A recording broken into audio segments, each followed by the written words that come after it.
Namaste Saraswati Devi Gaurani Pajayane Nirvishisha Srinivadi Prasatara Dishitara Vanchagopatu Vishakapasati Devata Patitanam Pavanebhyo Vaishnavebhyo Namo Namaha Jai Shri Krishna Chaitanya Prabhu Nityananda Shri Advaita Gadadhara Srivasadi Gaura Hare Krishna, Krishna Krishna, Hare Hare, Hare Rama, Rama Rama, Hare Hare.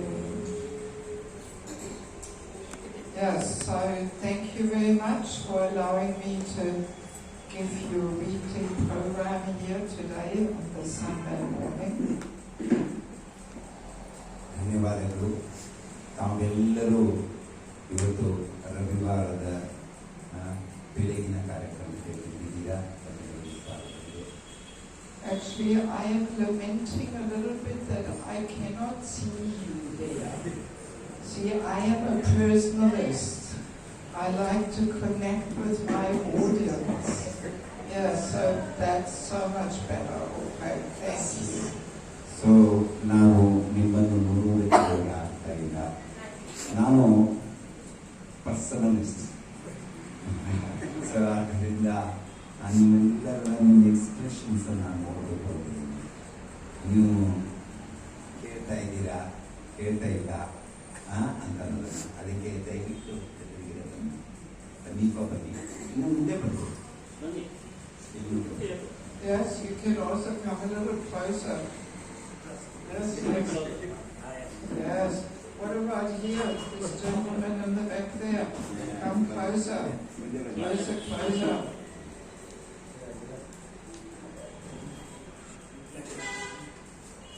So I think most of you I have met already on Friday, right? So ಸಾಮಾನ್ಯವಾಗಿ ಎಲ್ಲರನ್ನು ನಾನು ಶುಕ್ರವಾರ ಭೇಟಿಯಾಗಿದ್ದೇನೆ. maybe no need to introduce myself again. We did that on Friday, right? So ಮತ್ತೊಮ್ಮೆ ನನ್ನ ಪರಿಚಯ ಬೇಕಾಗಿಲ್ಲ ನಿಮಗೆ already ಶುಕ್ರವಾರ ಸಹ ಆಗಿದೆ.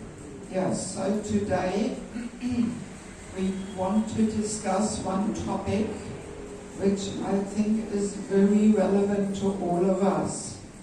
ಸೊ ನಾನು ಇವತ್ತು ಒಂದು ಅಧ್ಯಾಯವನ್ನು ನಿಮ್ಮೊಂದಿಗೆ ಚರ್ಚೆ ಮಾಡೋದಕ್ಕೆ ಇಷ್ಟಪಡ್ತೇನೆ. That is the topic of envy. ಅದು ದ್ವೇಷ. How this envy affects our relationships.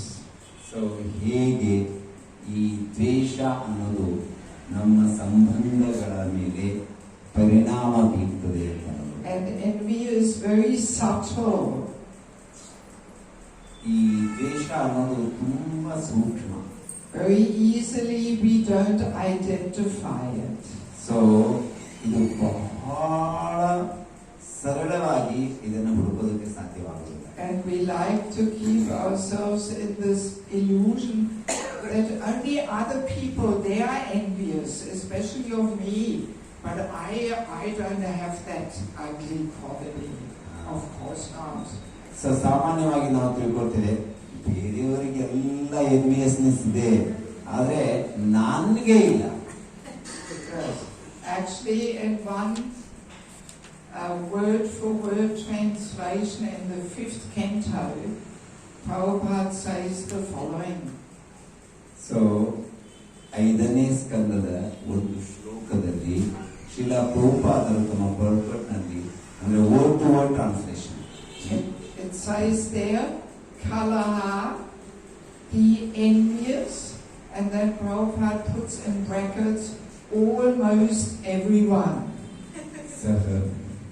So ಕಲಹ ಮುಂದೆ ಶ್ರೀಲ ಪ್ರಭುಪಾದರು ಬರೀತಾರೆ ಈ ದ್ವೇಷ ಅನ್ನೋದು ಎಲ್ಲರಿಗೂ ಆಲ್ಮೋಸ್ಟ್ ಎವ್ರಿವನ್ ಇದೆ.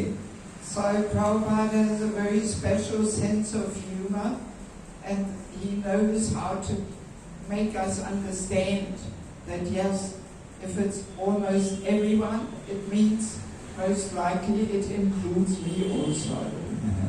ಶ್ರೀಲ ಪ್ರಭುಪಾದರು ಉತ್ತಮವಾದ ಒಂದು ವಿವರಣೆಯನ್ನು ಕೊಡ್ತಾರೆ ಅತ್ಯಂತ ಮೋಜಿನ ಮುಖಾಂತರ. ಏನು ಅಂತಂದ್ರೆ ಎಲ್ಲರಿಗೂ ದ್ವೇಷ ಇದೆ ಅಂತಂದ್ರೆ ನನಗೂ ಕೂಡ ದ್ವೇಷ ಇರಬಹುದು. So let us understand first of all how this envy comes about. So ಮೊದಲು ನಾವು ಅರ್ಥ ಮಾಡಿಕೊಳ್ಳೋಣ ಈ ದ್ವೇಷ ಅನ್ನೋದು ಹೇಗೆ ಬರ್ತದೆ. As soon as we want to enjoy life, then envy comes in. ಯಾವಾಗ ನಾವು ಈ ಜೀವನವನ್ನ ಈ ಜೀವನದಲ್ಲಿ ಸುಖ ಪಡಬೇಕು ಅಥವಾ ಆನಂದ ಪಡಬೇಕು ಅಂತ ಇಚ್ಛೆ ಪಡ್ತೇವೆ, ತಕ್ಷಣ ದ್ವೇಷ ಬರ್ತದೆ. Yes, because then we feel, oh, I have to establish my superiority. ನಾನು ನನ್ನ ಒಂದು ದೊಡ್ಡತನವನ್ನ ಸಾಧಿಸಿ ತೋರಿಸಬೇಕು. Yes, I know better. I am supreme, like that. ನನಗೆ ಹೆಚ್ಚು ಗೊತ್ತು, ನಾನು ಉತ್ತಮ. Yes.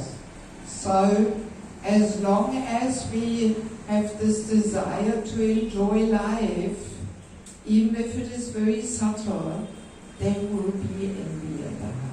ಸೊ ಎಲ್ಲಿವರೆಗೆ ನಮ್ಮಲ್ಲಿ ಈ ಭೋಗ ಆಸಕ್ತಿ ಇರ್ತದೆ ಅಲ್ಲಿವರೆಗೆ ನಮ್ಮಲ್ಲಿ ಈ ದ್ವೇಷ ಸೂಕ್ಷ್ಮವಾಗಿ ಮನೆ ಮಾಡಿಕೊಂಡಿರುತ್ತದೆ.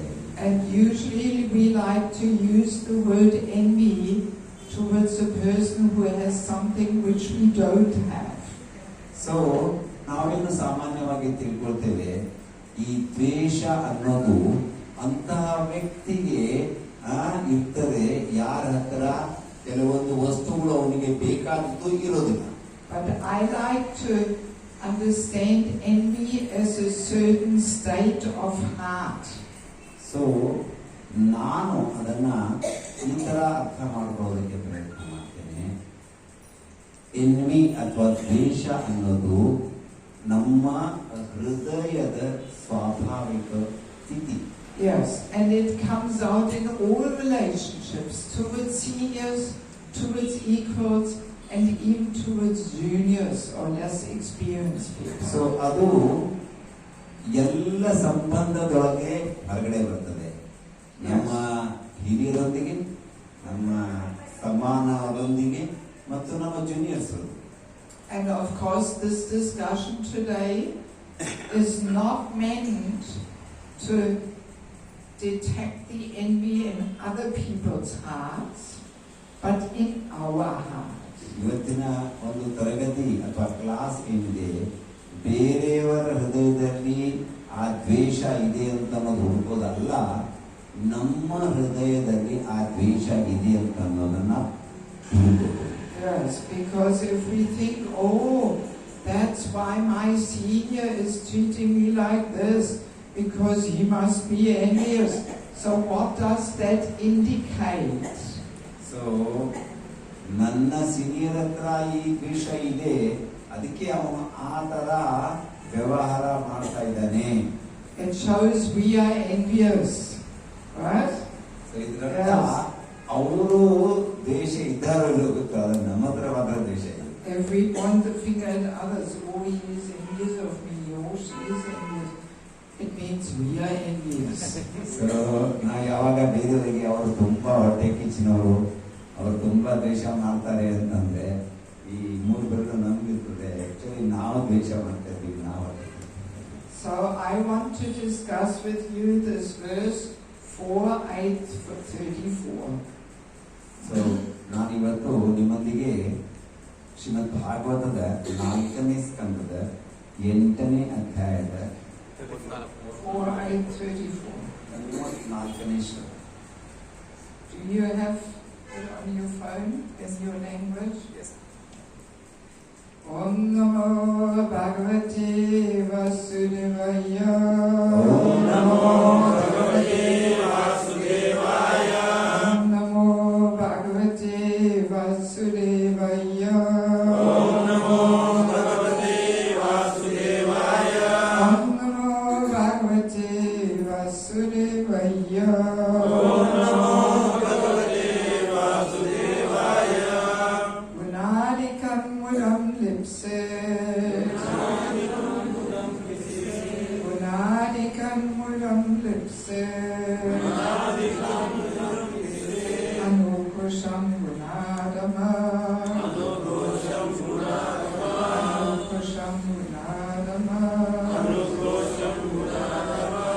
Maitim samanadam vichem. Maitim samanadam vichem. Yatapaya abhibhuyate. Yatapaya abhibhuyate.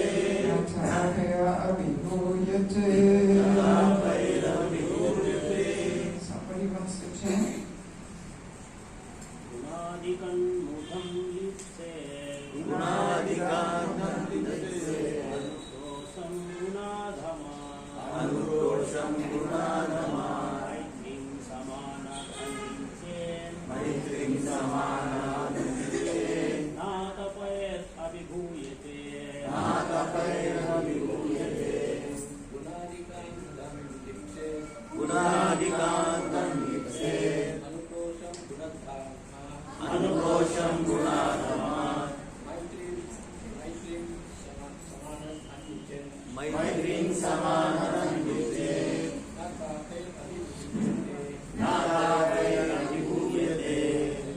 Sorry, this is very water should be heated up, boiling hot, boiling, and put in the thermos, and I will mix it with cold water.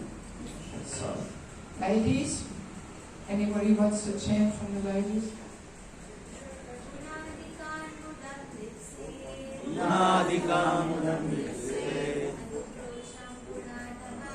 Anukrosham gunadhamat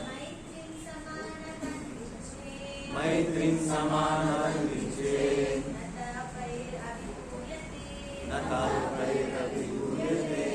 So you do the word for word and translation, you will or let me say, let's just save time.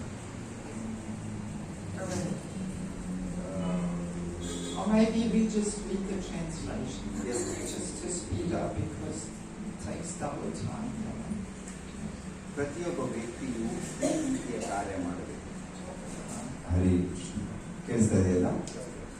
ಪ್ರತಿಯೊಬ್ಬ ವ್ಯಕ್ತಿಯು ಈ ರೀತಿಯ ಕಾರ್ಯ ಮಾಡತಕ್ಕದ್ದು. When he meets a person more qualified than him. Not in English. No need in English. Everybody will understand. ಅರ್ಥ ಆಗತ್ತಲ್ಲ? ಯಾವಾಗ ಒಬ್ಬ ವ್ಯಕ್ತಿ ತನಗಿಂತ ಹೆಚ್ಚು ಅರ್ಹತೆಯುಳ್ಳವನನ್ನ ಭೇಟಿ ಮಾಡ್ತಾನೆ, ಅವನು ಅವರಿಂದ ಸಂತುಷ್ಟಗೊಳಿಸಬೇಕು. You don't have it in your language? No. But how did she write out the Bhagavatam then there? Maybe have it. So why don't you get a book and read it from the book? From phone only. ಕನ್ನಡದಲ್ಲಿ ಆಗಲಿಲ್ಲ. I mean, she wrote the words out, so you surely must have the book. Huh? Fourth canto. Yes, fill it up, boiling hot.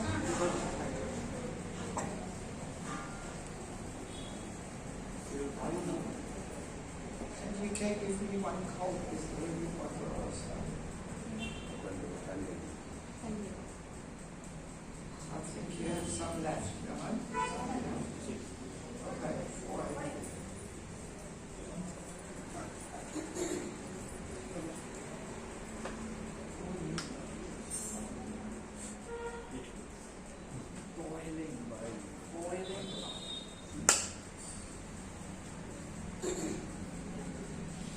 ಪ್ರತಿಯೊಬ್ಬ ಮನುಷ್ಯನು ಹೀಗೆ ನಡೆದುಕೊಳ್ಳಬೇಕು.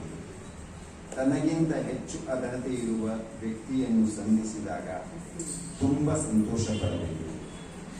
ತನಗಿಂತ ಕಡಿಮೆ ಅರ್ಹತೆ ಇರುವವನನ್ನು ಸಂಧಿಸಿದಾಗ ಅವನ ಬಗೆಗೆ ಸಹಾನುಭೂತಿ ತೋರಿಸಬೇಕು. ತನಗೆ ಸಮಾನನಾದವನು ಕಂಡಾಗ ಅವನೊಂದಿಗೆ ಸ್ನೇಹವನ್ನು ಬೆಳೆಸಿಕೊಳ್ಳಬೇಕು. ಈ ರೀತಿಯಲ್ಲಿ ವರ್ತಿಸಿದರೆ ಅವನು ಭೌತ ಪ್ರಪಂಚದ ತಾಪತ್ರಯಗಳಿಂದ ಎಂದೂ ಬಾಧಿತನಾಗುವುದು. So everybody please be very attentive because we will collect together all the different aspects of the envious and non-envious behavior towards seniors, equals and juniors. So ದಯವಿಟ್ಟು ಎಲ್ಲರೂ ಅತ್ಯಂತ ಲಕ್ಷ್ಯಪೂರ್ವಕವಾಗಿ ಈ ಕ್ಲಾಸನ್ನು ಕೇಳಬೇಕು. ನಾವು ಇಲ್ಲಿ ಹೇಗೆ ಒಬ್ಬ ವ್ಯಕ್ತಿ ಯಾರು ದ್ವೇಷಪೂರಿತನಾಗಿದ್ದಾನೆ ಅವನ ವ್ಯವಹಾರ ಮತ್ತು ಯಾರು ದ್ವೇಷಪೂರಿತವಾಗಿಲ್ಲ ಅವನ ವ್ಯವಹಾರ ಹೇಗೆ ಇರುತ್ತದೆ ಅಂತ ನಾವು ಚರ್ಚೆ ಮಾಡಿ. Please listen carefully. ಸೊ ಎಚ್ಚರದಿಂದ ಕೇಳಿರಿ. Okay, you read the purport.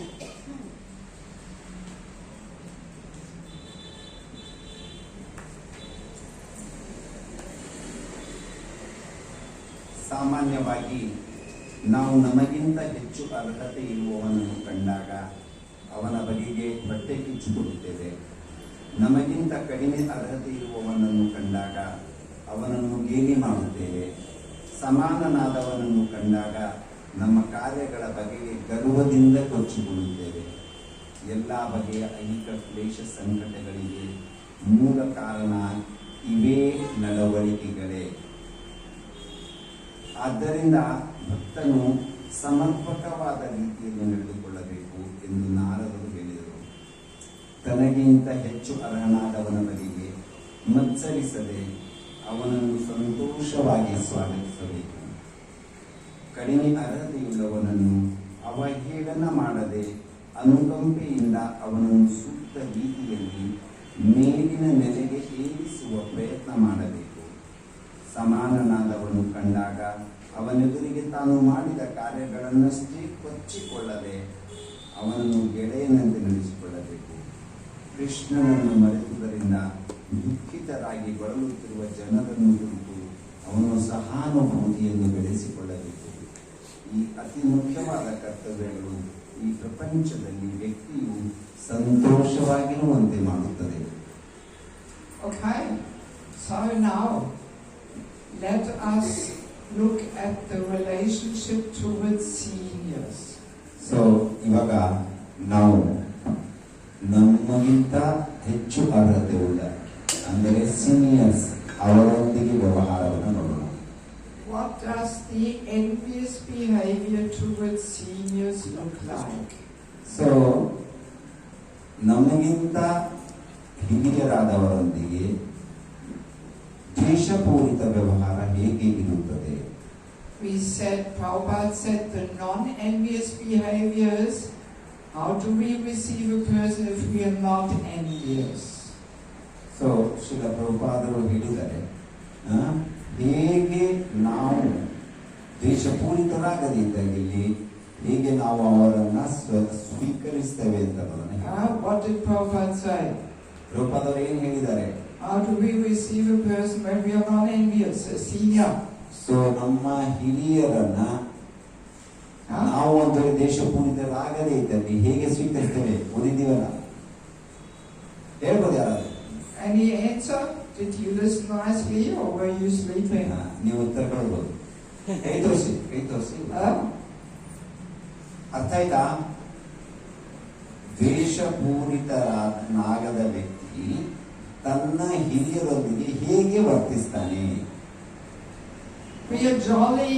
More envious. We are happy and jolly to receive him if we are not envious. Right? So ನಮಗಿಂತ ಹೆಚ್ಚು ಅರ್ಹತೆ ಉಳ್ಳ ಅಥವಾ ಸೀನಿಯರ್ಸ್ ಅನ್ನ ನಾವು ನೋಡಿದಾಗ ನಮ್ಗೆ ತುಂಬಾ ಸಂತೋಷ ಆಗತ್ತೆ ಅವರನ್ನ ಸ್ವಾಗತಿಸೋದಕ್ಕೆ, ಅವರನ್ನ ಮಾತನಾಡಿಸೋದಕ್ಕೆ. So it means if we are envious, then we are not so happy to receive the person, right? So ಒಂದು ವೇಳೆ ನಾವು ದ್ವೇಷಪೂರಿತರಾಗಿದ್ದಲ್ಲಿ ನಮಗಿಂತ ಹೆಚ್ಚು ಅರ್ಹರಾದ ವ್ಯಕ್ತಿಗಳನ್ನ ನಾವು ಸ್ವಾಗತಿಸೋದಕ್ಕೆ ಸಂತೋಷ ಪಡುವುದಿಲ್ಲ. We think, oh no, not he is coming now. Just translate what I'm saying. Oh no, we think, oh no, now he is coming. ಈಗ ಅವನು ಬರ್ತಾ ಇದ್ದಾನ. Let's hope he will not stay for too long. So, ನಾನು ಹೆಚ್ಚುತ್ತಿರೋದಿಲ್ಲ. Is he saying what I'm saying? It sounded different. You have to check. Every translator makes mistakes. Yes. So, and then maybe we go up to the person, oh, nice to see you, Prabhu. How long are you staying? So, ಇನ್ನು ಕೆಲವರು ಹೋಗಿ ತುಂಬಾ ಸಂತೋಷ ಪ್ರಭು, ಎಷ್ಟು ದಿವಸ ಇರ್ತೀರಾ? And then he says 3 days. So ಅವ್ರು ಹೇಳ್ತಾರೆ 3 ದಿವಸ. And then we think, oh good, after 3 days he will leave again. So ನಾವು ವಿಚಾರ ಮಾಡ್ತೇವೆ, ಓ ಬಹಳ ಒಳ್ಳೆಯದು, 3 ದಿವಸಗಳ ಆದ ನಂತರ ಇವನು ಹೋಗ್ತಾನೆ. And then I can be again the big person in the community. So ಮತ್ತೆ ನಾನು ಈ ಒಂದು ಕಮ್ಯುನಿಟಿ ಅಥವಾ ಸಮಾಜದಲ್ಲಿ ದೊಡ್ಡ ವ್ಯಕ್ತಿಯಾಗಿರ್ತೇನೆ. And we have some plastic smile and we say, oh yes, nice Prabhu, okay, 3 days, very nice. So ನಮ್ಮ ಈ plastic smile. So ಒಳ್ಳೆಯದು ಪ್ರಭುಜಿ, ದಯವಿಟ್ಟು ಇರಿ. And what else do we do towards a senior person if we are envious? We do much more than that. What do we do? Just translate what I'm saying. What else are we doing when we are envious and the senior person is coming? So what else? ಇನ್ನು ಏನ್ ಮಾಡ್ತೇವೆ ನಾವು ನಮ್ಮ ಹಿರಿಯರು ನಮ್ಮ ಬಳಿ ಬಂದಾಗ? We are doing much more than not being happy to receive them. So ಅವರನ್ನ ಸ್ವೀಕರಿಸುವುದರಲ್ಲಿ ನಾವೇನು ಭಾವನೆಗಳನ್ನ ತೋರಿಸ್ತೇವೆ ಅದಕ್ಕಿಂತ ಹೆಚ್ಚು ಕೆಲವೊಂದು ವಿಷಯಗಳನ್ನ ಮಾಡ್ತೇವೆ. What are we doing? ಏನ್ ಮಾಡ್ತೇವೆ ಹೇಳ್ಬೋದಾ? Come on. Serve. How we are envious. If we are envious, we don't want to serve. What do we do instead? We won't. How? We won't speak. We won't speak, and then we are looking. Then we are avoid. Disrespected. Yeah, we disrespect, but how do we disrespect? The envious one. Through envious. How? Practically. We leave the place. We leave the place, maybe. ನಾವು ಆ ಸ್ಥಳ ಬಿಟ್ಬಿಡ್ತೀವಿ, ಅಲ್ಲಿಂದ ಹೊರಟು ಹೋಗ್ತೀವಿ. Yes, we leave the place because we want to ignore him. So ಯಾಕಂತಂದ್ರೆ ಅವ್ರನ್ನ ನಾವು ನಿರ್ಲಕ್ಷ್ಯ ಮಾಡಬೇಕಂತೇಳಿ. We don't give him any attention. ಅವ್ರಿಗೆ ಯಾವುದೇ ಒಂದು ಲಕ್ಷ್ಯ ಕೊಡೋದಿಲ್ಲ. He's nobody. ಯಾರು? Yes. And what else do we do? ಮತ್ತೇನ್ ಮಾಡ್ತೇವೆ? Huh? Aggressive. What? Aggressive. We are Aggressive. Well, usually we are a little more subtle. So Now we criticize. We find fault behind his back. Yes, oh, we are pretty good in that. So ನಾವು ಅವರಲ್ಲಿ ತಪ್ಪುಗಳನ್ನ ಹುಡುಕ್ತೇವೆ. ಇದು ಅವರು ಸರಿ ಮಾಡ್ತಾರೆ. Like, let us imagine a visiting preacher gives a class. So ನಾವು ಉದಾಹರಣೆ ತೆಗೆದುಕೊಳ್ಳೋಣ. ಯಾರೋ ಒಬ್ಬರು ಭೇಟಿ ನೀಡುವ ಒಬ್ಬರು ಪ್ರಚಾರಕರು ಕ್ಲಾಸ್ ಅನ್ನು ಕೊಡ್ತಾ ಇದ್ದಾರೆ. And then a friend of ours says, oh, that was a nice class, wasn't it? So ನಮ್ಮ ಗೆಳೆಯರು ಒಬ್ರು ಹೇಳ್ತಾರೆ, ಅಯ್ಯೋ ತುಂಬಾ ಒಳ್ಳೆ ಕ್ಲಾಸು ಅಲ್ವಾ? And then we say, yeah, it was all right, but some big but. So ಅವ್ರೇನ್ ಹೇಳ್ತಾರೆ, ಇಲ್ಲ ಯಾರು ಹೊಟ್ಟೆ ಕಿಂಚಿದವರು, ಚೆನ್ನಾಗಿತ್ತು ಆದ್ರೆ But actually, it was not so shastic. He didn't quote so many verses. So ಅದು ಶಾಸ್ತ್ರ ಪ್ರಮಾಣವಾಗಿ ಆಗಿರ್ಲಿಲ್ಲ, ಬಹಳಷ್ಟು ಶ್ಲೋಕಗಳನ್ನ ಅವರು ಉದಾಹರಿಸಲಿಲ್ಲ. So we find something to reduce his importance. So ನಾವು ಅವರ ಮಹತ್ವತೆಯನ್ನ ಸಾಧ್ಯ ಆದಷ್ಟು ಕಡಿಮೆ ಮಾಡೋದಕ್ಕೆ ಪ್ರಯತ್ನ ಮಾಡ್ತೇವೆ. And indirectly we say, if I had given the class, I would have quoted so many more verses. So ಪರೋಕ್ಷವಾಗಿ ನಾನು ಹೇಳ್ತೇನೆ, ನಾನೇನಾದರೂ ಕ್ಲಾಸ್ ಕೊಟ್ಟಿದ್ದೆ ಅಂತಂದ್ರೆ Yes. ಬಹಳಷ್ಟು ಶ್ಲೋಕಗಳನ್ನ ನಾನು ಉದಾಹರಿಸ್ತಾ ಇದ್ದೆ. Or same with kirtan. Friend of ours says, oh, that was a nice kirtan, wasn't it? So ಒಬ್ಬ ಫ್ರೆಂಡ್ ಬಂದು ಹೇಳ್ತಾರೆ, ತುಂಬಾ ಒಳ್ಳೆ ಕೀರ್ತನ ಮಾಡಿದ್ರಲ್ವಾ? And then we say, yeah, it was all right, but his madanga playing is not so good. So ಹೌದು, ಯಾರಾದ್ರೂ ಒಬ್ಬ friend ಬಂದು ಹೇಳ್ತಾರೆ, ತುಂಬಾ ಚೆನ್ನಾಗಿ ಕೀರ್ತನೆ ಮಾಡ್ತಾ ಇದ್ರು ಅಂತ. ಕೀರ್ತನೇನೋ ಚೆನ್ನಾಗಿತ್ತು, ಆದ್ರೆ ಮೃದಂಗ ಸರಿಯಾಗಿ ಬಾರಿಸ್ತಾ ಇಲ್ಲ. And his melody I also didn't like. So ಆ ಒಂದು ರಾಗ ಏನಿದೆಯಲ್ಲ ಅದನ್ನು ನಾವು ಲೈಕ್ ಮಾಡಿಲ್ಲ. So now interesting, even if it is true that his madanga playing was not so good, so even if it is true, ಒಂದು ವೇಳೆ ಅದು ಸತ್ಯವಾಗಿದೆ, ಮೃದಂಗಂ ಸರಿಯಾಗಿ ಬಾರಿಸ್ತಾ ಇಲ್ಲ, ಆದಾಗ್ಯೂ just the fact that we want to make this statement, it shows we are envious, even if it is true. So ಅದು ಮೃದಂಗ ವಾದ್ಯ ಏನಿದೆ ಅಂತಂದ್ರೆ ಸರಿಯಾಗಿರ್ಲಿಲ್ಲ, ಆದಾಗ್ಯೂ ಕೂಡ ನಾವು ಇದನ್ನ ಹೇಳ್ತಾ ಇದ್ದೇವೆ, ಅದು ಏನಿದೆ ನಮ್ಮನ್ನ ನಾವು ಹೊಟ್ಟೆ ಕಿಚ್ಚಿಸಬಹುದು ಅಂತ ಗೊತ್ತು. Yes, we may be thinking, well, I'm speaking the truth. What's wrong with that?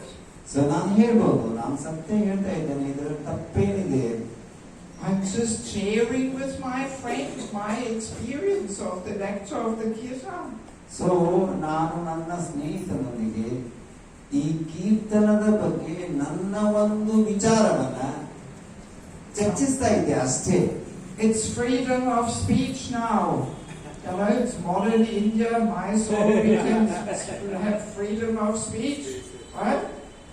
So ನಮಗೆ ಮಾತನಾಡುವ ಸ್ವಾತಂತ್ರ್ಯವಿದೆ. ಮೈಸೂರಿನಲ್ಲಿ ಅಥವಾ ಸ್ವತಂತ್ರ ಭಾರತದಲ್ಲಿ ನಾವು ಏನ್ ಬೇಕಾದ್ರೂ ಮಾತನಾಡ್ಬೋದು, ಮಾತಾಡಬಾರ್ದ?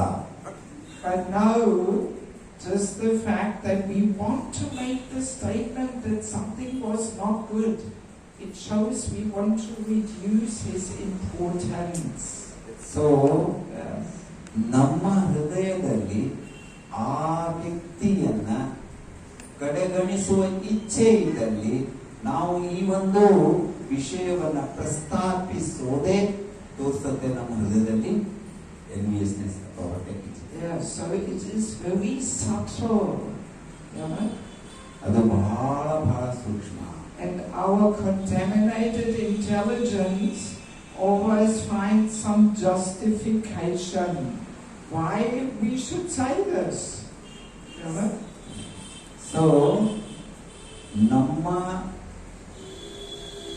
ಈ ಬುದ್ಧಿ ಏನಿದೆ, ಕಂಟಾಮಿನೇಟೆಡ್ ಬುದ್ಧಿ, ಇದು ನಮಗೆ ಹೇಗೆ ತೋರಿಸ್ತಾ ಕೊಡ್ತದೆ, ಯಾಕೆ ನೀವು ಇದನ್ನು ಹೇಳ್ಬಾರ್ದು, ಇದನ್ನ ಹೇಳೋದು ಸರಿ ಅಂತಾನೆ. So now let's move on to the non-envious behavior towards seniors.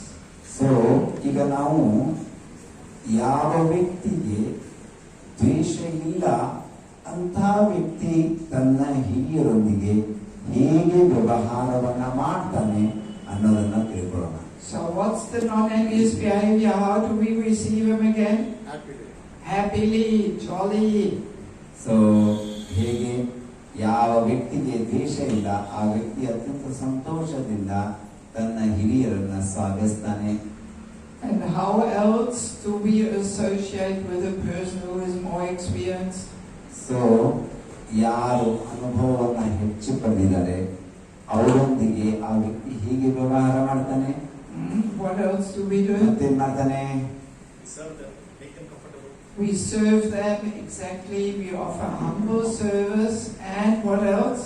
So ನಾವು ಅತ್ಯಂತ ವಿನಯಪೂರ್ವಕ ಸೇವೆಯನ್ನ ಮಾಡ್ತೇವೆ. ಮತ್ತೆ And Glorified. yes, we can ಅವರ glorify. ಗುಣಗಾನವನ್ನ ಮಾಡ್ತೇವೆ. And what else? ಮತ್ತೇನ್ ಮಾಡ್ತೇವೆ? What is required, we are acting accordingly. Yeah, no, there's another important principle. We serve, and how do we benefit? Take association. Yes, by By inquiring, submissive. exactly Pariprashnena Sevaya. So ನಾವು ಮುಖ್ಯವಾಗಿ ಅವರಿಗೆ ಸೇವೆ ಮಾಡ್ತೇವೆ, ಅವರಿಂದ ಪ್ರಶ್ನೆ ಮಾಡ್ತೇವೆ, ಅವರಿಂದ ಉತ್ತರವನ್ನ ಬಯಸ್ತೇವೆ. ಪರಿಪ್ರಶ್ನೆಯನ್ನ ಸೇವೆಯ. Yes, we have to have a humble attitude in order to be eager to hear from a person and inquire. So ನಮ್ಮಲ್ಲಿ ಆ ಒಂದು ಸ್ವಭಾವ ಇರಬೇಕು, ನಮ್ರತೆಯಿಂದ ಪ್ರಶ್ನಿಸೋದು ಮತ್ತು ಅದಕ್ಕೆ ಉತ್ತರವನ್ನು ಪಡೆಯುವುದು. Yes, and these two aspects of serving and hearing, they enhance each other. So ಅವರ ಸೇವೆಯನ್ನ ಮಾಡುವುದು ಮತ್ತು ಅವರಿಗೆ ಪ್ರಶ್ನಿಸುವುದು ಇದು ಜೊತೆಯಾಗಿ ಹೋಗ್ತದೆ. So the more we serve a person, the more we feel inspired to hear. So ನಾವು ಯಾವಾಗ ಹೆಚ್ಚು ಸೇವೆಯನ್ನ ಮಾಡ್ತೇವೆ, ಹೆಚ್ಚು ಅವರಿಂದ ಕೇಳುವುದಕ್ಕೆ ಆಸಕ್ತಿ ಹೊಂದ್ತೇವೆ. And the more we hear, the more we feel inspired to serve. So ನಾವು ಹೆಚ್ಚು ಕೇಳಿದ ಹಾಗೆ ಇನ್ನು ಹೆಚ್ಚು ಅವರಿಗೆ ಸೇವೆಯನ್ನ ಮಾಡುವ ಇಚ್ಛೆಯನ್ನ ಪಡ್ತೇವೆ. Yes, so the hearing and serving, they enhance each other. So ಕೇಳುವುದು ಮತ್ತು ಸೇವೆ ಮಾಡುವುದು ಇವು ಒಂದಕ್ಕೊಂದು ಜೊತೆಯಾಗಿ ಹೋಗ್ತದೆ. They're very important aspects of devotional life. ಇದು ಭಕ್ತಿ ಸೇವೆಯ ಅತ್ಯಂತ ಮುಖ್ಯವಾದ ವಿಷಯ. So now let us move on to the envious behavior towards juniors. So ಇವಾಗ ನಾವು ನಮ್ಮ ದ್ವೇಷಪೂರಿತ ವ್ಯವಹಾರ ನಮ್ಮ ಇಂಥ ಹಿರಿಯರಾದವರಿಗೆ How do we act towards subordinates when we are envious. So ನಾವು ಹೇಗೆ ನಮಗಿಂತ ಕೆಳಗಿನವರೊಂದಿಗೆ ವ್ಯವಹಾರವನ್ನ ಮಾಡ್ತೇವೆ ಯಾವಾಗ ನಾವು ದ್ವೇಷಪೂರಿತರಾಗ್ತೇವೆ. Anybody remembers from the verse in purport? ಏನಾದ್ರು ಯಾರಿಗಾದ್ರೂ ನೆನಪಿದೆನಾ Huh? ಶ್ಲೋಕದಿಂದ ಪರ್ಪಟ್ನಿಂದ? They will scold us, Mataji. What? They will scold us. Very true. If we heavily and constantly and very harshly chastise, correct, scold, overly harshly and constantly, this could very well be a sign of envy. So ಯಾವಾಗ ನಾವು ಯಾರಿಗೆ ದಂಡಿಸ್ತೇವೆ, ಬೈತೇವೆ, ಜೋರಾಗಿ ಕೂಗ್ತೇವೆ, ಇದರರ್ಥ ನಮಗೆ ಅವರ ಮೇಲೆ ದ್ವೇಷ ಇದೆ ಅಂತ. Of course, sometimes some scolding, some chastisement, correction has to be there. ಆದರೆ ಕೆಲವೊಂದ್ಸಾರಿ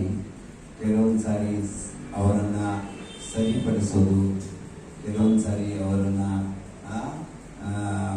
ಎಚ್ಚರಿಕೆ ಕೊಡೋದು. But if it is all the time, heavily, constantly, then there is something not right. So ಯಾವಾಗಲೂ ಕೂಡ ದಂಡಿಸೋದಾಗ್ಲಿ ಅಥವಾ ಬೈಯೋದಾಗ್ಲಿ ಇದು ಏನಿದೆ ಅಂತಂದ್ರೆ ನಮ್ಮ ಹೃದಯದಲ್ಲಿ ಆ ಒಂದು ಹೊಟ್ಟೆ ಕಿಚ್ಚು ಭಾವ ಇದೆ ಅಂತ. So what else do we do towards a junior if we are envious? ಮತ್ತೆ ನಾವು ಮಾಡ್ತೇವೆ ನಮ್ಮ ಜೂನಿಯರ್ಸ್ ಒಂದಿಗೆ ಹೊಟ್ಟೆ ಕಿಚ್ಚಿದ್ದಾಗ. What else?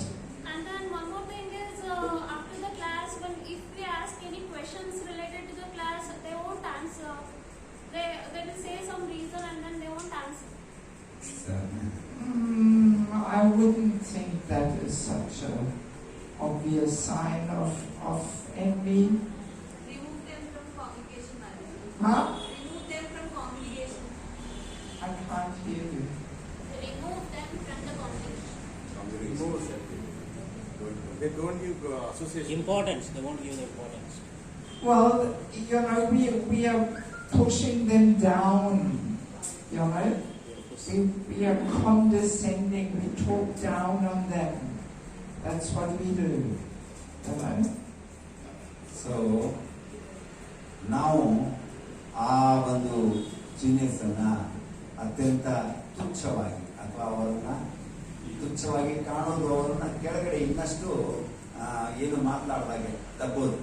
Yeah, we do that because we want to enjoy our superiority and demonstrate that by pushing them down. ಯಾಕಂತಂದ್ರೆ ನಾವು ನಮ್ಮ ಹೆಚ್ಚುಗಾರಿಕೆಯನ್ನ ಹೋಗಿಸುವುದಕ್ಕೆ ಇಷ್ಟಪಡ್ತೇವೆ. Also, we may make fun out of them. We make some joke, making them look more foolish in the presence of others. So ನಾವು ಅವರನ್ನು ಅತ್ಯಂತ ತುಚ್ಛವಾಗಿ ಅಥವಾ joke ತರ ಮಾಡಿ ಅವರನ್ನ ಮತ್ತಷ್ಟು ಅವರು ಯೋಗ್ಯತೆ ಇಲ್ಲದವರು ಅನ್ನೋ ಅನುಭವಕ್ಕೆ ಬರುವ ಹಾಗೆ ಮಾಡೋದು. And we have the mood, okay, I want to help you to advance, but definitely not higher than I am. So ಇನ್ನೊಂದೇನು ವಿಚಾರ ಅಂತಂತಂದ್ರೆ, ನಿಮ್ಮನ್ನ ನಾನು ಮೇಲೆ ಎತ್ತಬೇಕು ಅಂತ ಇದ್ದೇನೆ, ಆದ್ರೆ ಅಷ್ಟೊಂದಲ್ಲ, ನನ್ನಷ್ಟು. I am always here, you will always be below me. So ನಾನು ಮೇಲೇನೆ ಇರ್ತೇನೆ, ನೀವು ನನ್ನ ಕೆಳಗಡೆನೆ ಇರಬೇಕು. To want somebody to be more successful than I am, we have to have a non-envious heart. So ಒಬ್ಬ ವ್ಯಕ್ತಿ ತನಗಿಂತ ಹೆಚ್ಚು ಉತ್ತಮನಾಗಲಿ ಅನ್ನೋ ಒಂದು ಭಾವನೆ ಬರಬೇಕು ಅಂತಂದ್ರೆ ನಮ್ಮಲ್ಲಿ ದ್ವೇಷರಹಿತವಾದ ಹೃದಯ ಇರುವ ಅವಶ್ಯಕತೆ ಇದೆ. Sometimes when we delegate a task to a junior person, ಕೆಲವೊಂದು ಸಾರಿ ನಾವು ಕೆಲವು ನಮ್ಮ ಜೂನಿಯರ್ ವ್ಯಕ್ತಿಗಳಿಗೆ ಕೆಲವೊಂದು ಕಾರ್ಯಗಳನ್ನು ನೀಡ್ತೇವೆ. we may have this mood that we say either you do it or I do it. So ನಾವೇನು ಹೇಳ್ತೇವೆ ನೋಡು, ನೀನಾದ್ರೂ ಮಾಡು ಅಥವಾ ನಾನಾದ್ರೂ ಮಾಡು. And if you want to do it, good luck, you do it. So ನೀನೇ ಮಾಡ್ತೀಯಾ, ಮಾಡು, ತೊಂದರೆ ಇಲ್ಲ. And we don't follow up. We don't ask, or how are you doing? Do you need some help? Do you need more money? Do you need more people to help you? We don't ask. So ನೀನು ಮಾಡು ಕೆಲಸ, ಆದರೆ ನಾನು ನಿನ್ನನ್ನು ನೋಡೋದಿಲ್ಲ, ನಿನಗೇನು ಸಹಾಯ ಬೇಕು ಅಂತ ನನ್ನನ್ನು ಕೇಳೋದಿಲ್ಲ, ನಿನಗೆ ಯಾವ ಕಷ್ಟದಲ್ಲಿ ಇದೆಯಾ, ಏನು ಮಾಡೋದಕ್ಕಾಗತ್ತೋ ಇಲ್ಲೋ ಅಂತ ನನ್ನನ್ನು ತಿಳ್ಕೊಳ್ಳೋದಕ್ಕೆ ಪ್ರಯತ್ನ ಮಾಡೋದಿಲ್ಲ. So why don't we ask? Because in our heart we hope that he will not be so successful. So ನಮ್ಮ ಹೃದಯದಲ್ಲಿ ಇಲ್ಲ ಅವನು ಯಶಸ್ವಿ ಆಗೋದಿಲ್ಲ, ಆಗಬಾರದು. So that we can say, just see, I knew you can't do it, but you wanted to do it. Sir ನೋಡು, ನಿನ್ಗೆ ಮಾಡೋಕ್ಕಾಗೋದಿಲ್ಲ, ಆದ್ರೆ ನೀನ್ ಮಾಡ್ಬೇಕಂತೀಯ, ಮಾಡು. I knew I should have done it, and it would have been much better if I had done it. ಒಂದ್ ವೇಳೆ ನಾನೇನಾದ್ರೂ ಮಾಡಿದ್ರೆ ಅದು ಇನ್ನೂ ಚೆನ್ನಾಗಿರ್ತಿತ್ತು. Right? So behind that is that we don't want to help that person to be successful, maybe even more successful than when we would have done it. So ಇನ್ನ ಹೃದಯದಲ್ಲಿ ಆ ವ್ಯಕ್ತಿ ಏನಿದ್ದಾನೆ ಯಶಸ್ವಿ ಆಗೋದಕ್ಕೆ ನಮಗೆ ಆಸಕ್ತಿ ಇಲ್ಲ. ಇಷ್ಟೊಂದು ಅಟ್ಲೀಸ್ಟ್ ಇಷ್ಟೊಂದು ಅಂತಂದ್ರೆ ನನ್ನಷ್ಟು ಯಶಸ್ವಿ ಆಗಬಾರ್ದು. So now what is the non-envious behavior towards juniors? So ಇನ್ನು ನಮ್ಮ ಕಿರಿಯರ ಪ್ರತಿ ದ್ವೇಷರಹಿತವಾದ ವ್ಯಕ್ತಿಯ ವ್ಯವಹಾರ ಹೇಗಿರಬೇಕು? What do you think? Guide him to friendly. Yes, compassionate. We want to compassionately uplift him and guide him and help him to advance and grow. So ನಾವು ಅತ್ಯಂತ ಕರುಣಾಪೂರ್ವಕವಾಗಿ ಆ ವ್ಯಕ್ತಿಗೆ ಎತ್ತಬೇಕು, ಮಾರ್ಗದರ್ಶನವನ್ನು ಕೊಡಬೇಕು, ಅವನಿಗೆ ಮೇಲೆ ಬರುವಂತೆ ಸಹಾಯ ಮಾಡಬೇಕು. And we want to make him more successful and glorious than we are. So ನಾವು ಆ ವ್ಯಕ್ತಿ ನಮಗಿಂತ ಹೆಚ್ಚು ಯಶಸ್ಸನ್ನ, ಹೆಚ್ಚು ಗುಣವನ್ನ ಅಥವಾ ವೈಭವವನ್ನ ಪಡೆಯೋದಕ್ಕೆ ನಾವು ಪ್ರಯತ್ನ ಮಾಡ್ತೇವೆ. A non-envious person knows perfectly how to connect with each and everyone. So ಯಾವ ವ್ಯಕ್ತಿಗೆ ದ್ವೇಷ ಇರೋದಿಲ್ವೋ ಆ ವ್ಯಕ್ತಿ ಅವನಿಗೆ ಗೊತ್ತು ಯಾರನ್ನ ಎಲ್ಲಿ ಹೇಗೆ ಜೋಡಿಸಬೇಕು ಅನ್ನೋದು. Srila Prabhupada was a perfect example of that. So Srila ಪ್ರಭುಪಾದರು ಅಂತಹ ಒಬ್ಬ ಮಹಾನ್ ಉದಾಹರಣೆಯಾಗಿದ್ದರು. He knew how to connect with a small child, with a hippie, a drunkard. So ಅವರಿಗೆ ಗೊತ್ತು ಹೇಗೆ ಒಂದು ಚಿಕ್ಕ ಮಗುವಿನೊಂದಿಗೆ, ಒಬ್ಬ ಹಿಪ್ಪಿಯೊಂದಿಗೆ, ಒಬ್ಬ ಕುಡುಕನೊಂದಿಗೆ, with a scientist, with a politician, ವಿಜ್ಞಾನಿಯೊಂದಿಗೆ ಅಥವಾ ರಾಜಕೀಯ ವ್ಯಕ್ತಿಯೊಂದಿಗೆ ಸಂಬಂಧಿಸಿಕೊಳ್ಳಬೇಕು ಅನ್ನೋದು. And he perfectly acted for their ultimate spiritual benefit. So ಅವರು ಅತ್ಯಂತ ಪರಿಪೂರ್ಣವಾಗಿ ಅವರ ಆಧ್ಯಾತ್ಮಿಕ ಉನ್ನತಿಗಾಗಿ ಸಂಪೂರ್ಣ ಪ್ರಯತ್ನವನ್ನ ಮಾಡ್ತಾ ಇದ್ದಾರೆ. And sometimes Prabhupada was speaking very heavily, calling people fools and rascals. So ಕೆಲವೊಂದ್ಸಾರಿ ಶ್ರೀಲ ಪ್ರಭುಪಾದರು ಅತ್ಯಂತ ದಂಡಿಸ್ತಾ ಇದ್ರು, ರಾಸ್ಕಲ್ಸ್, ಫೂಲ್ಸ್ ಅಂತ ಕರೀತಾ ಇದ್ರು. But because his heart was 1000% non-envious, people could feel this. So ಅವರ ಹೃದಯ 100% ದ್ವೇಷರಹಿತವಾಗಿರೋದ್ರಿಂದ ಜನರು ಅದನ್ನು ಕೇಳೋದಕ್ಕೆ ಸಾಧ್ಯವಾಗ್ತಿತ್ತು. And therefore people did not take offense. So ಆ ಜನರು ಯಾವುದೇ ರೀತಿಯ ಅಪರಾಧವನ್ನು ತೆಗೆದುಕೊಳ್ತಾ ಇರಲಿಲ್ಲ ಅವರಿಂದ. They could feel that Prabhupada was acting for their ultimate benefit as their very dear friend. So ಅವರಿಗೆ ಅರ್ಥ ಆಗ್ತಾ ಇತ್ತು, ಶ್ರೀಲ ಪ್ರಭುಪಾದರು ನಮ್ಮ ಒಳಿತಿಗಾಗಿ, ನಮ್ಮ ಸುಹೃದಯಿಯಾಗಿ ಈ ಒಂದು ಮಾತನ್ನ ಮಾತನಾಡ್ತಾ ಇದ್ದಾರೆ ಅನ್ನೋದು. But we cannot imitate Prabhupada. So ಆದ್ರೆ ನಾವು ಪ್ರಭುಪಾದರ ಅಂತೆ ಅನುಕರಣೆ, Because we still have some envy in our heart. So ಆದ್ರೆ ನಾವು ನೋಡ್ತೇವೆ ನಮ್ಮ ಹೃದಯದಲ್ಲಿ ಆ ಒಂದು ದ್ವೇಷ ಇನ್ನೂ ಇದೆ. So we should not call people fools, rascals, because there will be some pride and arrogance. Ah, you mood heart.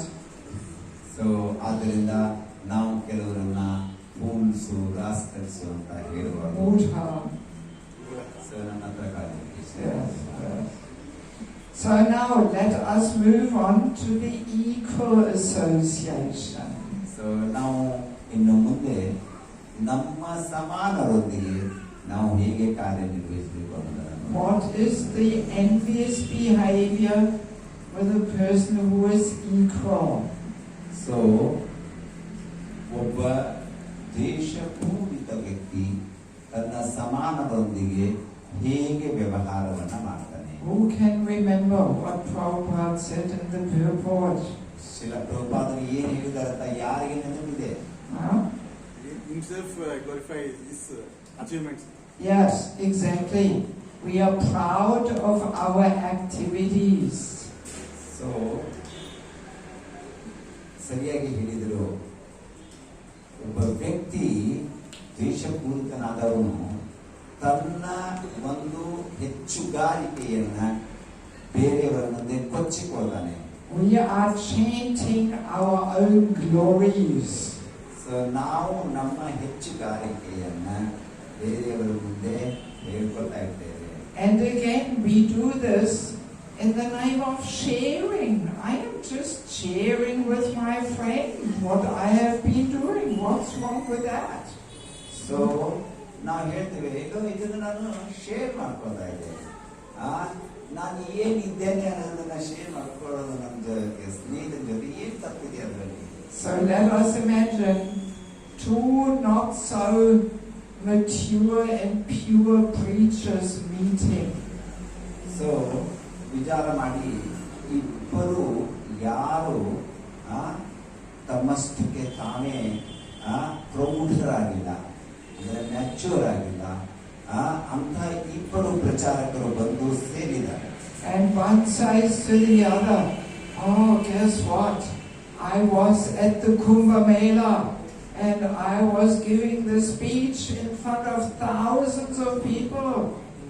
So ನಾವು ನೋಡಿ, ಒಬ್ಬ ಹುಡುಗ ಹೇಳ್ತಾನೆ, ಒಬ್ಬ ಪ್ರಚಾರಕ ಹೇಳ್ತಾನೆ, ನಾನು ಕುಂಭಮೇಳದಲ್ಲಿದ್ದೆ, ನಾನು ಸ್ಪೀಚ್ ಕೊಡ್ತಾ ಇದ್ದೆ, ಸಾವಿರ ಜನರು ಅಲ್ಲಿದ್ರು. I can show you the YouTube video where I'm speaking. I will send you the link. So ನಾನು ಯೂಟ್ಯೂಬ್ ವಿಡಿಯೋ ತೋರಿಸ್ತೇನೆ, ಅದರಲ್ಲಿ ನನ್ನ ಫೋಟೋ ಬಂದಿದೆ, ನಾನು ನಿನಗೆ ಲಿಂಕ್ ಕೊಟ್ಟು ಕಳಿಸ್ತೇನೆ. So and then I was flying to New York and I was leading the kirtan on the big Rath Yatra festival in New York. So ನಾನು ಆಮೇಲೆ ಅಮೇರಿಕಾಕ್ಕೆ, ನ್ಯೂಯಾರ್ಕ್ಗೆ ಹೋಗಿದ್ದೆ. ಅಲ್ಲಿ ವೀಕ್ ಲಾಂಗ್ ಫೆಸ್ಟಿವಲ್ ಇರ್ತದೆ, ಅದರಲ್ಲಿ ನಾನು ಕೀರ್ತನವನ್ನ ಲೀಡ್ ಮಾಡ್ತಾ ಇದ್ದೆ. ನಾನು ತೋರಿಸ್ತೇನೆ. And they invited me to speak again. I couldn't believe it. So ನನಗೆ ಅಲ್ಲಿ ಸ್ಪೀಚ್ ಮಾಡ್ಕೊಡೋದಕ್ಕೆ ಕರೆದು. And like that we go on and on and on glorifying our activities. So ನಾವು ನಮ್ಮ ಹೆಚ್ಚುಗಾರಿಕೆಯನ್ನ ಮೇಲಿಂದ ಮೇಲೆ ಹೇಳ್ಕೊಳ್ಬೇಕಂತ. All in the name of I'm just cheering. What's wrong? I'm sharing with my friend. ನಾನು ಏನು ಮಾಡ್ತಾ ಇದ್ದೀನಿ, ತಪ್ಪೇನಿದೆ ಇದರಲ್ಲಿ? ನಾನು ಏನಿದೆ ಅಂತ ನಾನು ನಿಮ್ಮ ಜೊತೆ ಶೇರ್ ಮಾಡ್ಕೊತಾ ಇದ್ದೀನಿ. And then we say, and Prabhu, what about you? What have you been doing? So ನೀನ್ ಮಾಡ್ತಾ ಇದೀಯ?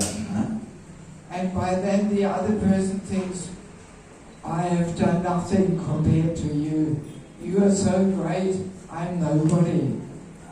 ಸೊ ಬೇರೆ ವ್ಯಕ್ತಿ ತಿಳ್ಕೊತಾನೆ, ಅಪ್ಪ ನೀವು ಬಹಳ ದೊಡ್ಡವರಿದ್ದೀಯಾ, ನಾನೇನಂತದ್ದೇನೂ ಮಾಡಿಲ್ಲ, ನನ್ನ ಹತ್ರ ಯಾವ ಯೋಗ್ಯತೆ ಇಲ್ಲ. So when two equals are envious, there is competition there. So ಯಾವಾಗ ಇಬ್ಬರು ಸಮಾನರು ಭೇಟಿಯಾಗ್ತಾರೆ, ಅಲ್ಲಿ ಒಂದು ಸ್ಪರ್ಧೆ ಏರ್ಪಡ್ತದೆ. And we have this mood, okay, we are equal, but actually I am a little superior.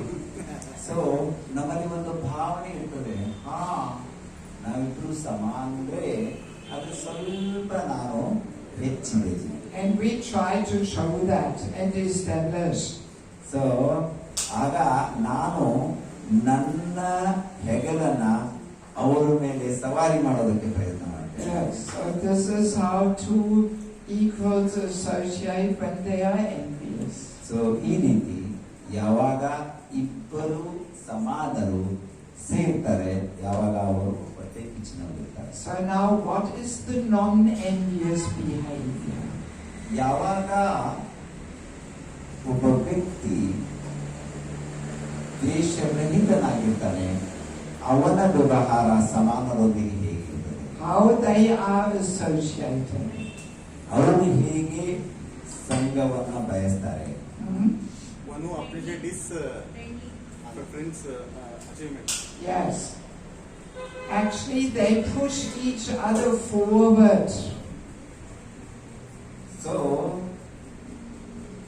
ಇಬ್ಬರು ಏನು ಅಂತಂದ್ರೆ ಒಬ್ಬರನ್ನೊಬ್ಬರನ್ನ ಮುಂದೆ ತಳ್ತಾರೆ. Out of Vaishnav humility, they feel actually the other person is so much more experienced, so much more empowered. So ಅವ್ರೇನ್ ಮಾಡ್ತಾರೆ, ವೈಷ್ಣವ ವ್ಯವಹಾರದಿಂದ ಬೇರೆಯವರು ನಮಗಿಂತ ಉತ್ತಮವಾಗಿದ್ದಾರೆ ಅಂತ ತೋರಿಸ್ಕೊಡ್ತಾರೆ. And they have the mood, I want to hear from you, Prabhu, you give the class. So ಅವ್ರು ಹೇಳ್ತಾರೆ, ನೋಡು ಪ್ರಭುಜಿ, ನೀವು ಕೆಲಸ ಕ್ಲಾಸ್ ಕೊಡಿ, ನೀವು ಮಾಡಿ ಅಂತ ಅವ್ರು ಬೇರೆಯವ್ರಿಗೆ ಹೇಳ್ತಾರೆ. And the other one says, oh, you lead the kirtan, you kirtans are more empowering. So ನೀನ್ ಕೀರ್ತನೆ ಮಾಡು, ನಿನ್ನ ಕೀರ್ತನೆ ತುಂಬಾ ಚೆನ್ನಾಗಿದೆ, ತುಂಬಾ ಶಕ್ತಿಯನ್ನ ಕೊಡುತ್ತೆ. And actually that's the mood in the spiritual world. So ಆ ಒಂದು ಭಾವನೆ ಏನಿದೆ ಅದು ಆಧ್ಯಾತ್ಮಿಕ ಲೋಕದಲ್ಲಿದೆ. It is described that in Goloka Vrindavan, the manjaris and gopis, they feel more pleasure pushing the others forward towards Krishna rather than being there themselves with Krishna. So Goloka ವೃಂದಾವನದಲ್ಲಿ ಇತರ ಮಂಜರಿಯರು, ಆಮೇಲೆ ಬೇರೆ ಬೇರೆ ಸೇವಕರು ಇತರರನ್ನ ಮುಂದೆ ಸರಿಸಿ ಇವ್ರು ತುಂಬಾ ಚೆನ್ನಾಗಿ ಸೇವೆ ಮಾಡ್ತಾ ಇದ್ದಾರೆ ಅಂತ ತಾವು ಹಿಂದೆ ಉಳಿತಾರೆ, ಅವರನ್ನ ಮುಂದೆ ಕಳಿಸ್ತಾರೆ. Yes, but here in the material world, we all want to push ourselves forward. ಸಾಧಾರಣ ಭೌತಿಕ ಜಗತ್ತಿನಲ್ಲಿ ನಾವು ಮುಂದೆ ಬರ್ಬೇಕಂತೇವೆ, ಬೇರೆಯವ್ರನ್ನ ಹಿಂದೆ ಹಾಕ್ಬೇಕಂತೇವೆ. We can imagine if our Guru Maharaj comes to our community, we all want to be noticed. We want to be in the front. Right? So, ಯಾವಾಗ ನಮ್ಮ ಗುರು ಮಹಾರಾಜ್ ಅವರು ಬರ್ತಾರೆ ನಮ್ಮ ಒಂದು ಈ ಕಮ್ಯುನಿಟಿಗೆ, ನಾವು ಏನ್ ವಿಚಾರ ಮಾಡ್ತೇವೆ, ನಾವು ಮುಂದೆ ಇರಬೇಕು, ನಮ್ಮನ್ನ ನಾವು ತೋರಿಸ್ಬೇಕು. In the spiritual world, everybody pushes each other forward and rather stays in the background. So ಆದ್ರೆ ಆಧ್ಯಾತ್ಮಿಕ ಜಗತ್ತಿನಲ್ಲಿ ಬೇರೆಯವರನ್ನ ಮುಂದೆ ಕಳಿಸ್ತಾರೆ, ಅವರು ಹಿಂದೆ ಉಳಿತಾರೆ. So if we want to go there one day, we have to cultivate that mood. So ಕ್ಷಮಿಸಿ, ನಾವೆಲ್ಲರೂ ಆಧ್ಯಾತ್ಮಿಕ ಲೋಕ ಅಂದ್ರೆ ಗೋಲೋಕ ವೃಂದಾವನಿಗೆ ಹೋಗ್ಬೇಕು ಅಂತಂದ್ರೆ ನಾವು ಆ ಒಂದು ಗುಣವನ್ನ, ಆ ಒಂದು ಸ್ವಭಾವವನ್ನ ನಾವು ಪಡೆದುಕೊಳ್ಳಬೇಕು. Yes, actually Prabhupada in the purport says the two equals who are non-envious, they make friendships. So Srila ಪ್ರಭುಪಾದರು ಭಾವಾರ್ಥದಲ್ಲಿ ಹೇಳ್ತಾರೆ, ಯಾವಾಗ ಇಬ್ಬ ಸಮಾನ ವ್ಯಕ್ತಿಗಳು ಸೇರ್ತಾರೆ, ಅವರು ಒಬ್ಬರನ್ನೊಬ್ಬರೊಂದಿಗೆ ಗೆಳೆತನವನ್ನ ಸ್ನೇಹವನ್ನ ಬಯಸ್ತಾರೆ. So of course we can also be friends with a junior or with a senior. So ನಾವು ಕೂಡ ನಮಗಿಂತ ಕಿರಿಯರಾದವರೊಂದಿಗೆ ಅಥವಾ ನಮಗಿಂತ ಹಿರಿಯರಾದವರೊಂದಿಗೆ ಸ್ನೇಹವನ್ನ ಬಯಸಬಹುದು. But there is a very special friendship amongst equals who are non-envious. So ಆದರೆ ನಮ್ಮೊಂದಿಗೆ ಸಮಾನರಾದವರೊಂದಿಗೆ ಆ ಒಂದು ಸ್ನೇಹ ಇದೆ, ಅದರಲ್ಲಿ ವಿಶೇಷವಾದ ಒಂದು ರಸ ಇದೆ.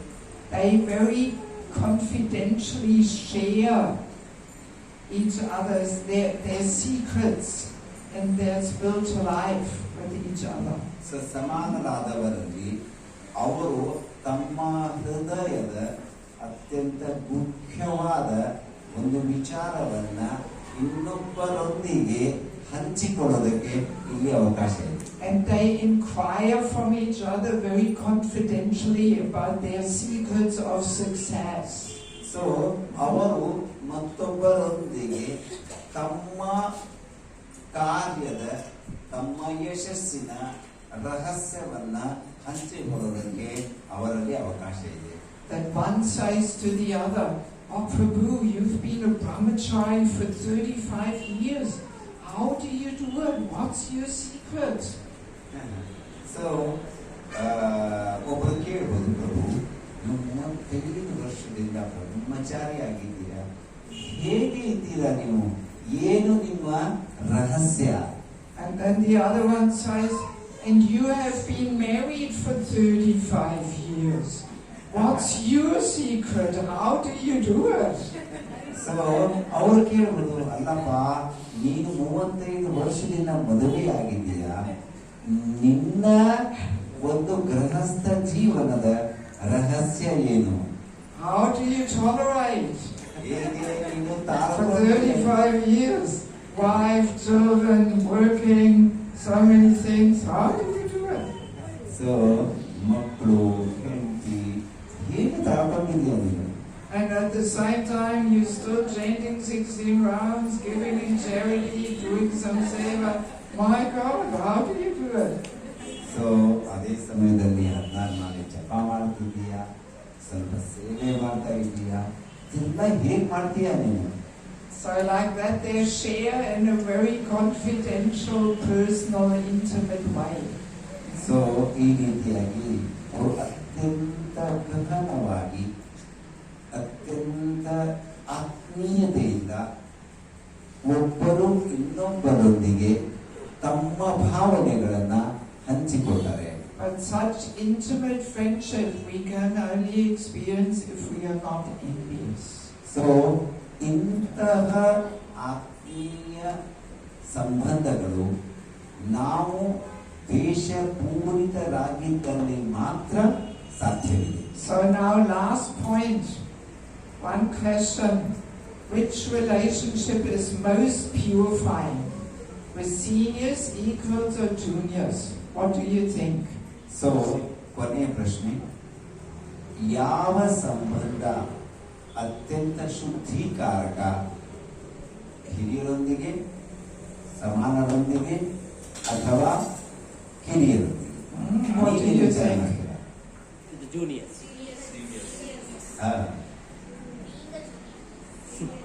With seniors? Is that your suggestion? ಇಂದಿನ ಯಾವುದು ಸೀನಿಯರ್ಸ್ ಜೊತೆನಾ Juniors. Juniors? With equals. Yes. ಸಮಾನರೊಂದಿಗೆ. Yes. Because in the equal association, the most biting and pinching envy from the most hidden corners of the heart come to the surface. So ಸಮಾನರೊಂದಿಗೆ ವ್ಯವಹಾರದಲ್ಲಿ ನಮ್ಮ ಅತ್ಯಂತ ಗಹನವಾದ ಈ ದ್ವೇಷ ಏನು ಒಳಗಡೆ ಕುತ್ಕೊಂಡಿದೆ, ಅದು ಆ ಸೇವೆಯ ರೂಪದಲ್ಲಿ ಹೊರಗೆ ಬರುತ್ತೆ.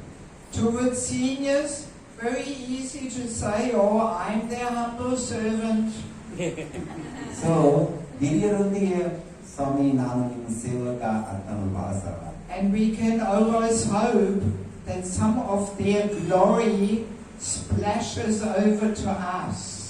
ಸೊ ನಾವು ಯಾವಾಗಲೂ ಪ್ರಾರ್ಥಿಸ್ತೇವೆ ಸ್ವಲ್ಪ ಅವರ ಒಂದು ಹೆಚ್ಚುಗಾರಿಕೆ ಅಥವಾ ಗೌರವ ನಮಗೂ ಕೂಡ ಬರ್ತದೆ.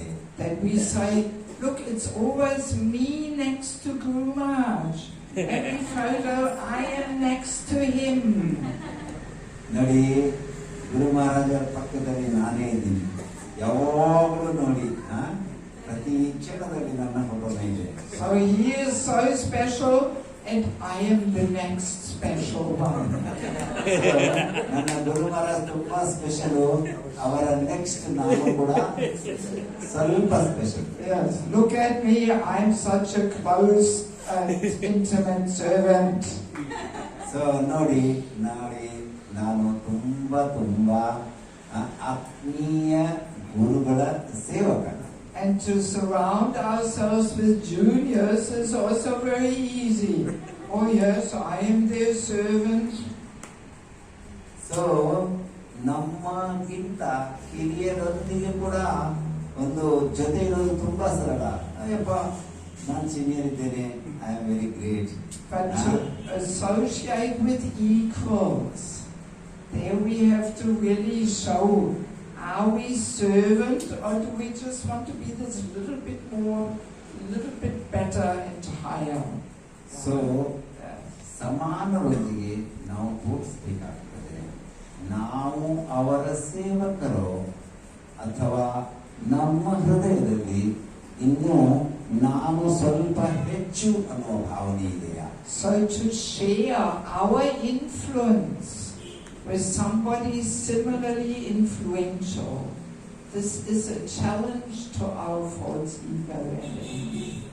ಸೊ ಬೇರೆಯವರು ಯಾರು ಸಮಾನರಾಗಿದ್ದಾರೆ ಅವರ ಒಂದು ಹೆಚ್ಚುಗಾರಿಕೆಯೊಂದಿಗೆ ನಮ್ಮ ಒಂದು ಹೆಚ್ಚುಗಾರಿಕೆಯನ್ನ ವಿನಿಮಯ ಮಾಡಿಕೊಳ್ಳೋದು, ಶೇರ್ ಮಾಡಿಕೊಳ್ಳೋದು, ಇದು ಅತ್ಯಂತ ಸೂಕ್ಷ್ಮವಾದದ್ದು ಮತ್ತು ಅತ್ಯಂತ ಕಠಿಣವಾದದ್ದು. Yes, I'm sure we all have that experience. Two equally expert cooks cooking lunch for Guru Maharaj. So ನಿಮಗೆಲ್ಲ ಅನುಭವ ಇದೆ, ಇಬ್ಬರು ಎಕ್ಸ್ಪರ್ಟ್ ಕುಕ್ಸ್ ಏನಿದ್ದಾರೆ ಗುರು ಮಹಾರಾಜರ ಸಲುವಾಗಿ ಅಡಿಗೆಯನ್ನ ಮಾಡ್ತಾ ಇದ್ದಾರೆ. This can be a very intense experience. So ಇದು ಬಹಳ ಅಂತಂದ್ರೆ ರೋಚಕವಾದ. If it is one expert, one helper, no problem. So ಒಬ್ಬ ಎಕ್ಸ್ಪರ್ಟ್ ಒಬ್ಬ ಸಹಾಯಕ, no problem. But two experts, oh my God. So ಈಗ ಇಬ್ಬರು ಎಕ್ಸ್ಪರ್ಟ್ ಇದ್ರೆ oh my God, Immediately competition. Who knows better what Guru Maharaj likes? So ಯಾರಿಗೆ ಚೆನ್ನಾಗಿ ಗೊತ್ತು, ನನಗೆ ಚೆನ್ನಾಗಿ ಗೊತ್ತು ಗುರು ಮಹಾರಾಜರಿಗೆ ಏನ್ ಬೇಕೋ ಅಥವಾ ಇವರಿಗೆ ಚೆನ್ನಾಗಿ ಗೊತ್ತು ಗುರು ಮಹಾರಾಜರಿಗೆ ಏನ್ And ಬೇಕೋ. then often some arguments. Oh, Guru Maharaj cannot eat this. This is against his diet. So ಒಬ್ರು ಹೇಳ್ತಾರೆ, ಇನ್ನೊಬ್ರು ಏನೋ ಮಾಡ್ತಾರೆ, ಗುರು ಮಹಾರಾಜ್ ಇನ್ನೂ ಲೈಕ್ ಮಾಡೋದಿಲ್ಲ, ಗುರು ಮಹಾರಾಜರಿಗೆ ಬೇಕಾಗಿಲ್ಲ, ಇದು ಬೇಡ ಇದು. No, last time he was eating it. No, now his diet has changed. And. So ನೋಡಿ, ಲಾಸ್ಟ್ ಟೈಮ್ ಆ ತರ ಅವ್ರು ಊಟ ಮಾಡ್ತಾ ಇದ್ರು, ಇವಾಗ ಚೇಂಜ್ ಆಗಿದೆ. ನನಗೆ ಗೊತ್ತು, ನಿಮ್ಗೆ ಗೊತ್ತಿಲ್ಲ. Yes. And actually we can observe that most conflicts within ISKCON and outside of ISKCON, they come about through this difficulty of associating with equals.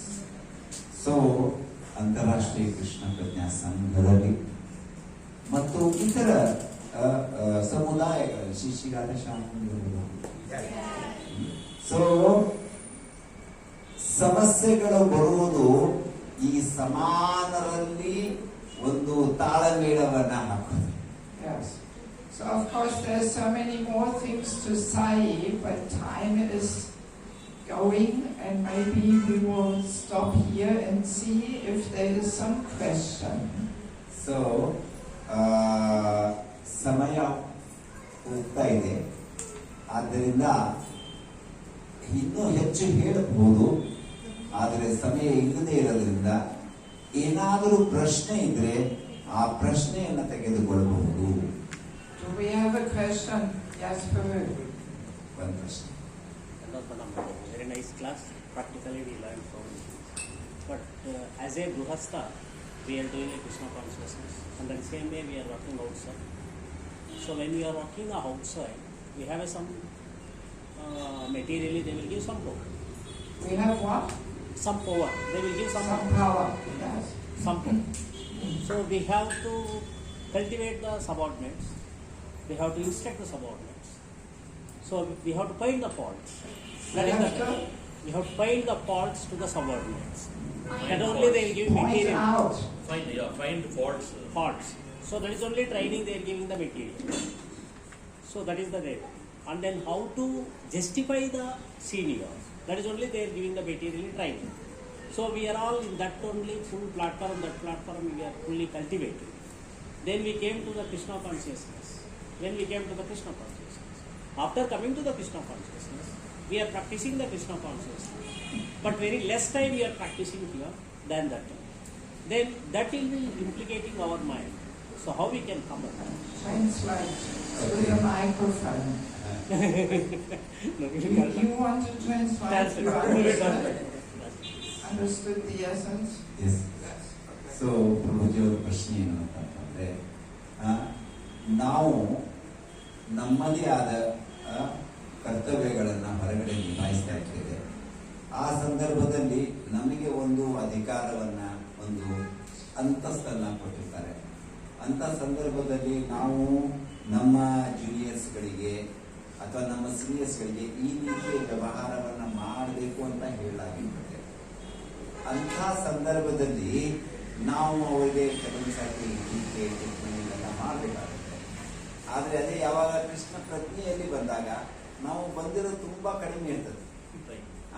ಅದೇ ಸಂದರ್ಭದಲ್ಲಿ ಇಲ್ಲಿ ಮಾಡುವ ವ್ಯವಹಾರ ಬೇರೆ ಆಗ್ತದೆ, ಅಲ್ಲಿ ಮಾಡುವ ವ್ಯವಹಾರ ಬೇರೆ ಆಗ್ತದೆ. ಅಂತ ಸಂದರ್ಭದಲ್ಲಿ ನಾವು ಹೇಗೆ ಬ್ಯಾಲೆನ್ಸ್ ಮಾಡಬೇಕು? See, no matter whether we talk about spiritual life or material life, of course, as a more experienced person, we have to guide and correct and help people to improve. So ಪ್ರಶ್ನೆ ಆಧ್ಯಾತ್ಮಿಕ ಬದುಕು ಅಥವಾ ಭೌತಿಕ ಬದುಕು ಅಲ್ಲ. ಪ್ರಶ್ನೆ ಏನು ಅಂತಂದ್ರೆ, ನಾವು ಸ್ವಲ್ಪ ಅನುಭವವನ್ನು ಪಡೆದಿದ್ದೇವೆ, ನಾವು ಇತರರನ್ನ ಉತ್ಸಾಹವನ್ನ ತುಂಬಿ ಅವರನ್ನ ಮಾರ್ಗದರ್ಶನವನ್ನು ನೀಡಿ ಮೇಲೆ ಎತ್ತೋದಕ್ಕೆ ಪ್ರಯತ್ನ ಮಾಡಬೇಕು. So envy is very subtle. So ದ್ವೇಷ ಅತ್ಯಂತ ಸೂಕ್ಷ್ಮ. It depends with what mood we correct and instruct. So ಅದು ಯಾವ ಭಾವದಲ್ಲಿ ನಾವು ಅಥವಾ ಯಾವ ಉದ್ದೇಶದಿಂದ ನಾವು ಒಬ್ಬ ವ್ಯಕ್ತಿಯನ್ನ ಸರಿಪಡಿಸೋದಕ್ಕೆ ಪ್ರಯತ್ನ ಮಾಡ್ತಾ ಇದ್ದೇವೆ ಅನ್ನೋದ್ರ ಮೇಲೆ ಡಿಪೆಂಡ್ ಆಗಿದೆ. If we are non-envious, we serve as their friend. We want them to become glorious. So ನಾವು ಒಂದು ವೇಳೆ ದ್ವೇಷರಹಿತವಾಗಿದ್ದಲ್ಲಿ ನಾವು ಅವರೊಂದಿಗೆ ಸ್ನೇಹದಿಂದ ಅವರನ್ನು ಉತ್ಥಾನಗೊಳಿಸುವುದರಲ್ಲಿ, ಅವರನ್ನ ಮೇಲೆ ಎತ್ತೋದರಲ್ಲಿ ಪ್ರಯತ್ನ ಮಾಡ್ತೇವೆ. Even in the material world, such a leader who wants their subordinates to become successful, he will become more successful than the leader who pushes people down and keeps them down. Even in material world, business world, it's like that. So ಇವನ್ ಭೌತಿಕ ಜಗತ್ತಿನಲ್ಲಿ ಅಥವಾ business world ನಲ್ಲಿ ಯಾವ ವ್ಯಕ್ತಿ ಬೇರೆಯವರನ್ನ ಮೇಲೆ ಎತ್ತೋದಕ್ಕೆ ಪ್ರಯತ್ನವನ್ನ ಮಾಡ್ತಾ ಇದ್ದಾನೆ, ಆ ವ್ಯಕ್ತಿನೂ ಕೂಡ ಹೆಚ್ಚು ಅನುಭವವನ್ನು ಪಡಿತಾನೆ, ಅವನಿಗೆ ಹೆಚ್ಚುಗಾರಿಕೆ ಅಥವಾ ಗ್ಲೋರಿಫಿಕೇಶನ್ ಆಗುತ್ತೆ. Like in the professional world, this autocratic management style is outdated. So ಹೊರಗಿನ ಜಗತ್ತಿನಲ್ಲಿ ಈ ನಿರಂಕುಶ ಅಧಿಕಾರ ನಡೆಸೋದು ಸಾಧ್ಯ ಇಲ್ಲ.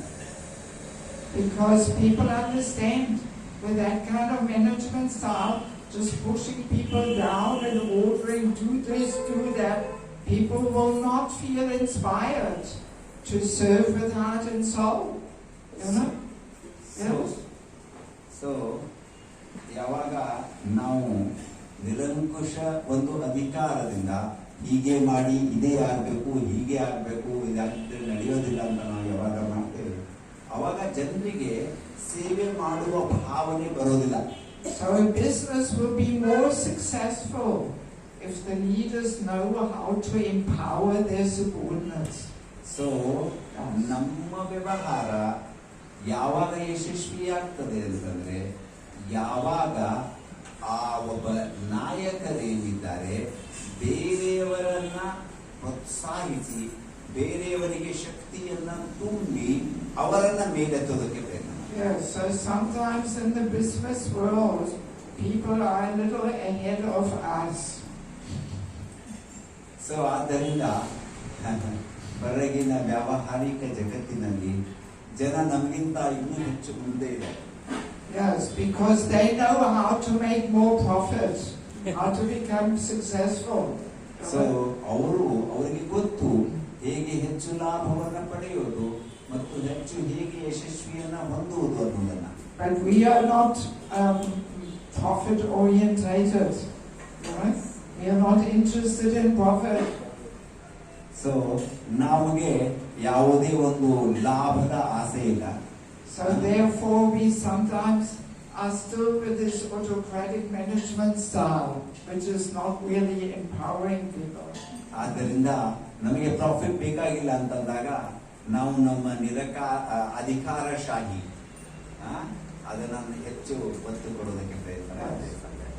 So I think we will come gradually to an end now. What? I had a question.